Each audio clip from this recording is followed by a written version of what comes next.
It was summertime on the island of Sodor. All of the engines were excited. They were all taking children to the seaside. They loved seeing the children's happy faces. Thomas, Percy and Emily were at Tidmouth Sheds waiting for a job to do when the Fat Controller arrived. "I will need an engine to help take the children to the seaside," said the Fat Controller. The engines all wanted to take the children. It was one of their favourite jobs. "Please, sir," volunteered Percy, "may I take the children?" "That's very kind of you, Percy," smiled the Fat Controller, "but I need you to take the windbreaks and deck chairs to the seaside." "Yes, sir," said Percy. "Emily, you can take the children to the seaside," the Fat Controller decided.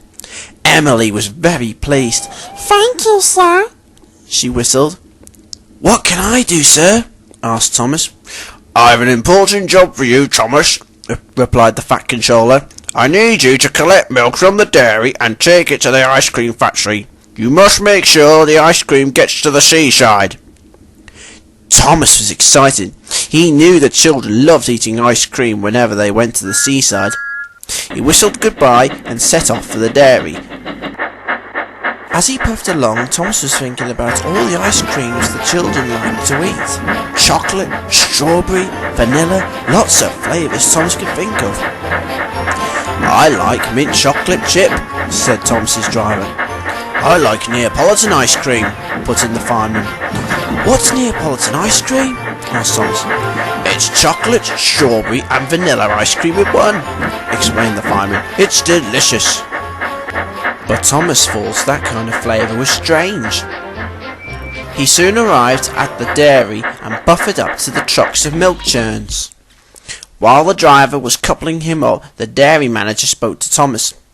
"Please make sure you deliver the train safely," said the dairy manager. "You must puff very slowly." "Yes, sir," said Thomas. The guard blew his whistle and Thomas set off with his trucks of milk churns.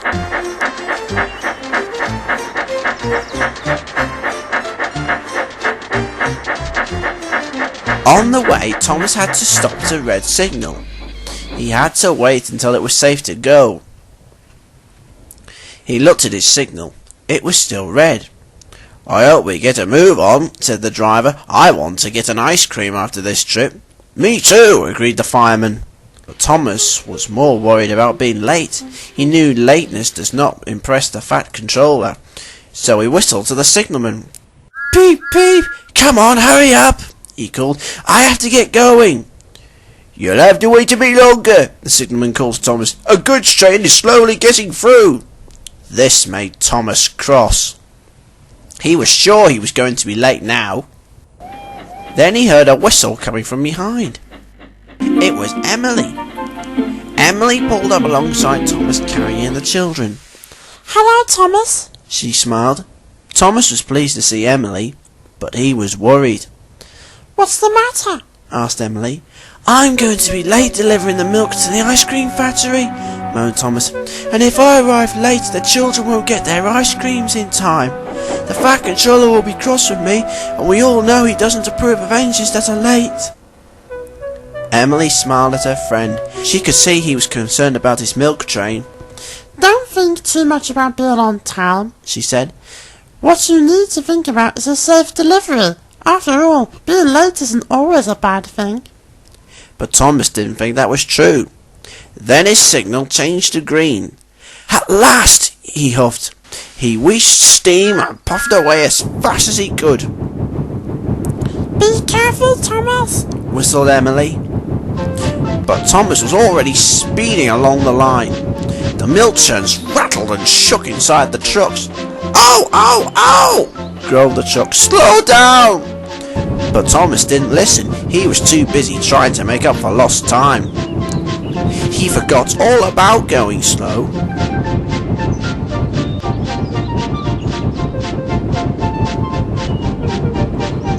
Thomas raced up to the ice cream factory in record time. He was relieved to have arrived. The factory manager looked inside one of the milk churns. He was surprised when he removed the lid. "This milk is nearly turned to butter," he cried. Thomas was puzzled. There was milk in the churns when I left the dairy, said Thomas. If you shake milk long enough, it turns to butter, explained the manager. Oh no, groaned Thomas. I was held up at a signal, so I tried to make up for lost time. The factory manager was not impressed. You must go back to the dairy and get more milk, he said, and remember to go slowly this time. Thomas sighed as he puffed sadly away.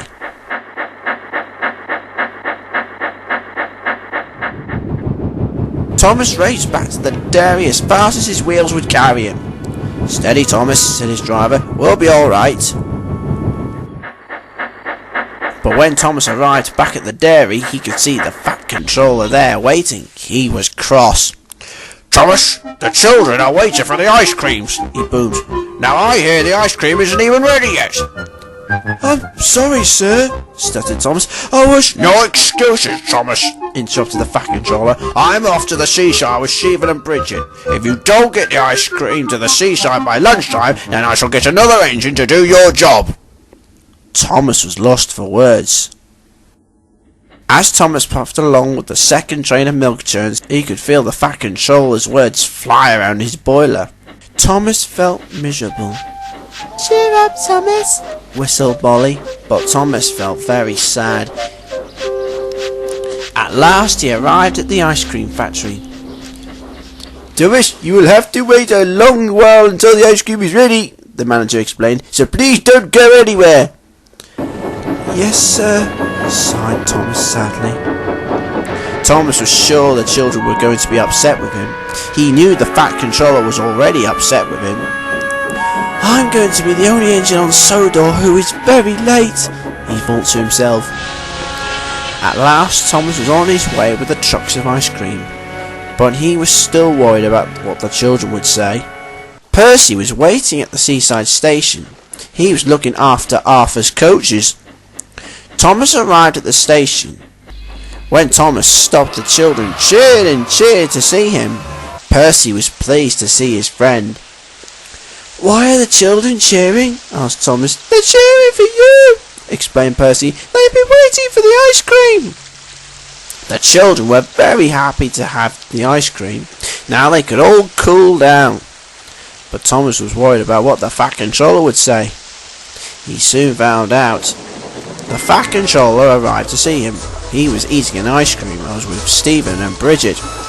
Well done for getting the ice cream here, Thomas, he smiled.